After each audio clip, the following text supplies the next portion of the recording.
Yan, magandang umaga. Andito naman tayo sa ating coconut farming dito sa ating dwarf. Takunan ito mga kabayan. Magandang umaga kasi ito yung natira natin na tinanim natin. Bali 80 ito. Tapusin natin ngayon kasi maganda yung panahon. May hinukay na tayo. Lagyan natin ng ito 16-20. 16 nitrogen, 16 phosphorus. Ito yung kailangan natin para sa ating coconut. Ito, dwarf ito mga kabayan, takunan. Ayan, mag-invest po tayo dito sa ating pagpaparming kasi ito yung mga centennial natin. Medyo mataas na. Hindi natin maabot. Kasi magano tayo. Magbuko press tayo. Magbenta tayo sa downtown. Yan, magtanim tayo. Ito mga kabayan, una natin ang lupa, tapos lagyan natin ng 16-20 sa ilalim, paupo natin, tapos takpan natin. Kaya po tayo nag-invest ng coconut na dwarf. Yun po yung advice sa atin ng PCA, Philippine Coconut Authority. Dahil ito maaga pa itong mamunga. Ito yung recommend sa atin ng PC. Kaya ito, magtanim tayo ng dwarf 3 years makapag bunga na ito. Pag gusto nyo ng mababa lang na panahon, ito 3 years ito. Kasi yung yung centennial, abutan ka pa ng 8 to 9 years, 10 years yung centennial. Ito yung recommend ngayon ng mga PC. Ito yung dwarf. Yan o. Ito. Magtanim tayo dito mga, tingnan natin, mga 100. Kaya pa ng ating area. 7x7 yung natin. Layo ng ating coconut. Ayan mga kabayan. Ganyan lang. Yan. Tapos ito, may stick tayo. Lagyan natin yung stick para malaman natin. Ayan mga kabayan. Tapos doon tayo sa kabila naman. Yan po yung natin. Unang tanim ngayong araw. Yan. Bahabol natin. Ito, dito tayo. Magano lang tayo, mag grass cutter ng ating mga damo. Hindi na pa tayo nag-apply ng herbicide. Ito, may apat tayo dito. Bali may tayo 30 peraso na tira. Kaya itanim natin, dandahan ngayon. Wala yung natin, yung body natin. Ayan mga kabayan, lagyan natin ng 16-20. Ito yung kagandahan sa pagtatanim ng coconut ngayon dahil umulan. Laging umulan dito tuwing hapon. Ito yung maganda, sinyalis ito na maganda magtanim. Yan. Para madali lang makasurvive yung ating mga tanim kahit di natin madiligan na ilang araw. Yan. Doon parap kasi doon yung araw. Yan. Takpan na natin ng lupa. Ito lang yung natin, pamaraan. Yan ang mga kabayan. Ito yung gandahan sa dwarf kasi mababa lang. Madali mo lang maabot. Kasi yung plano natin, magbinta tayo ng buko press sa downtown at sa mga online na pwede mag-order. Ito yung plano natin Yung centennial natin, mahirapan tayo mag-harvest. Kaya ginapabikir lang po natin. Maganda yung presyuhan ng ngayon, niyog. Maganda yung presyo ngayon. Mahal na. Tumaas yung presyo. Yan, tuloy-tuloy na yung pagtaas ng presyo ng coconut kasi pang-export na ito Ayan mga kabayan Ito yung pamaraan natin. Ito naman yung itanim natin doon sa unahan. Ito na. Nakapag tanim na tayo dito. Yung umaga ito itanim din natin dito sa unahan. Dito tayo sa mayroon natin, centennial natin ng mga niyog. Dito tayo magtanim ng yan, dwarf takunan variety. Ayan mga kabayan. Ito yung mga natin, centennial na mga niyog. Ayan mga kabayan. Saka ito, may mga tayo dito, intercropping na, ayan dwarf, ibiark, langka. Kaya itong mga damo na ito, ang ginagawa natin, bali, ginamawir na natin ito, yung puno. Saka tayo magpatabas ng mga damo. Ayan. Kasi maapektuhan yung natin, yung mga tanim.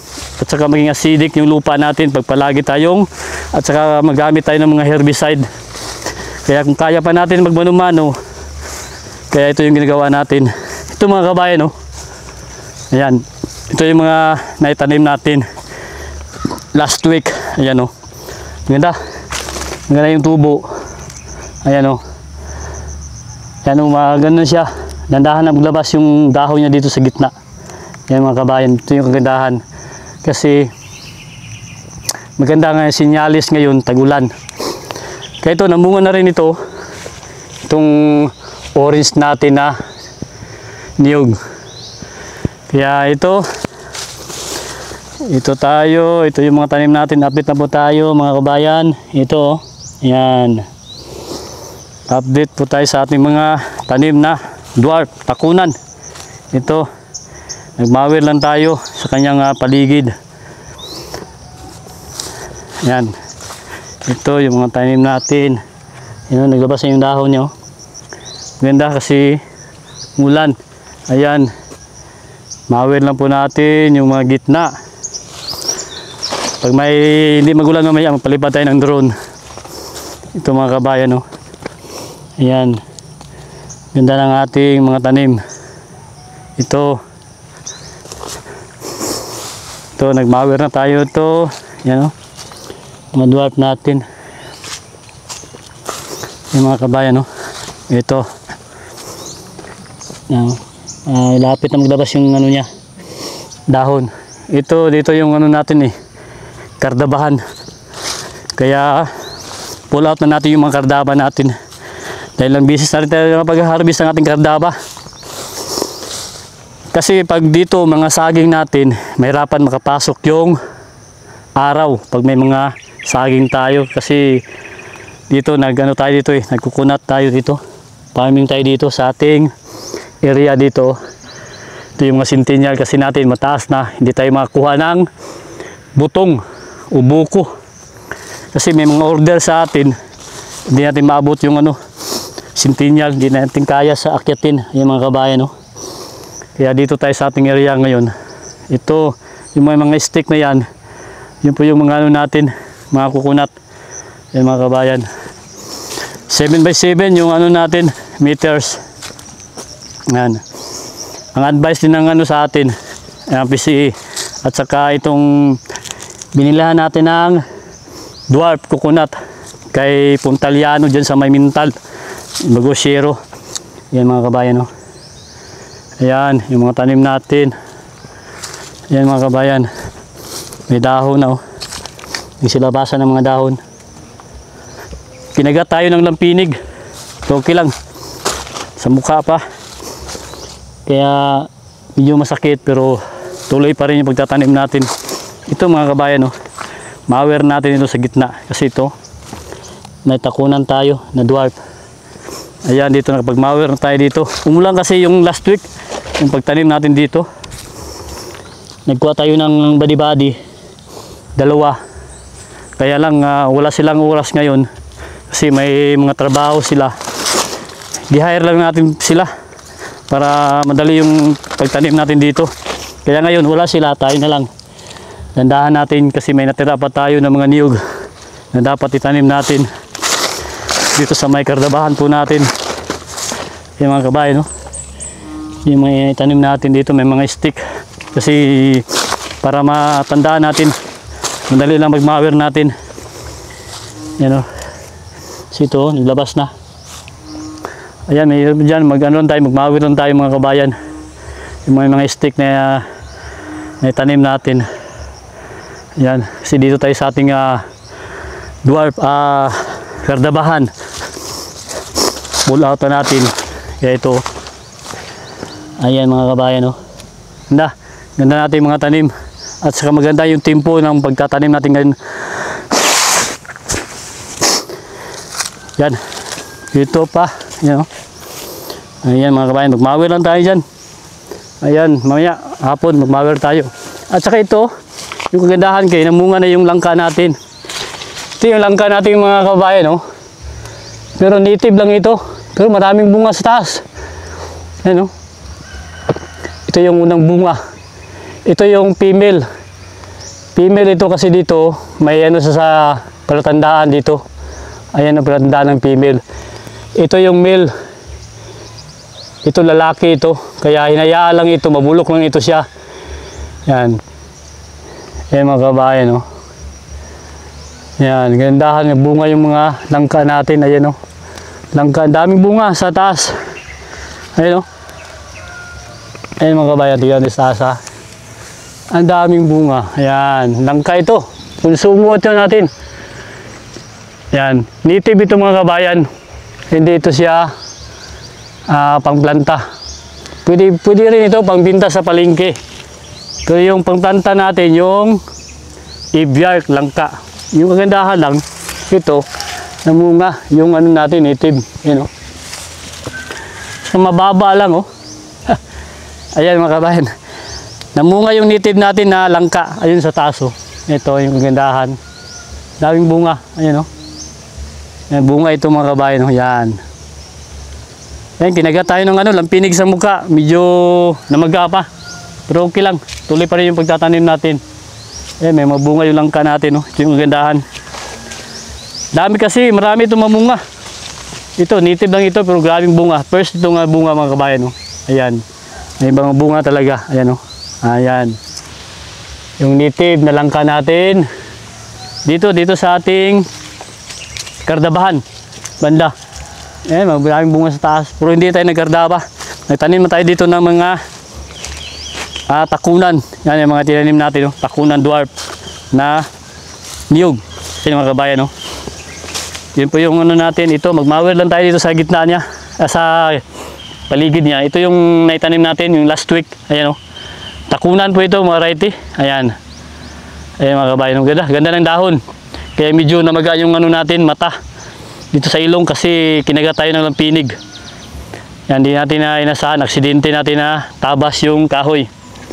Ayan, oh. May lampinig pala dun. Ayan mga lagbay, oh. Ayan, ganda. Ayan kasi, oh, tinabasan natin dyan yung kahoy. Di natin alam na may bahay sa lampinig. Kaya hintayin lang natin na maglipat sila. Okay, ito lang. Ano pa tayo? Bali, linisan pa natin ito. Magmawir tayo mamaya hapon. Tapos natin tanghalian. Kasi ito, kailangan pa natin mawiran yung paligid niya para malinis. Bagong tanim natin, 1 week pa lang ito. Pero ito na, oh, makita na po natin na nakarecover na po siya sa lupa. Okay, at happy farming po sa lahat. Tuloy-tuloy tayo. Maganda mag-invest ng takunan.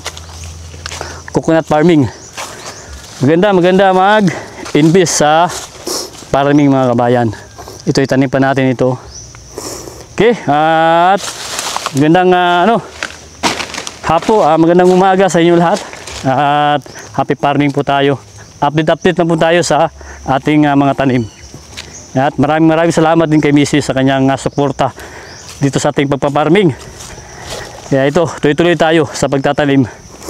Hanggang sa mapuno natin ating area sa pagtatanim. Kaya pagdating ng panahon, mag-harvest lang po tayo. Ito yung source of income natin, pang-retirement namin ni Mrs. Okay, magandang umaga sa lahat. Happy farming.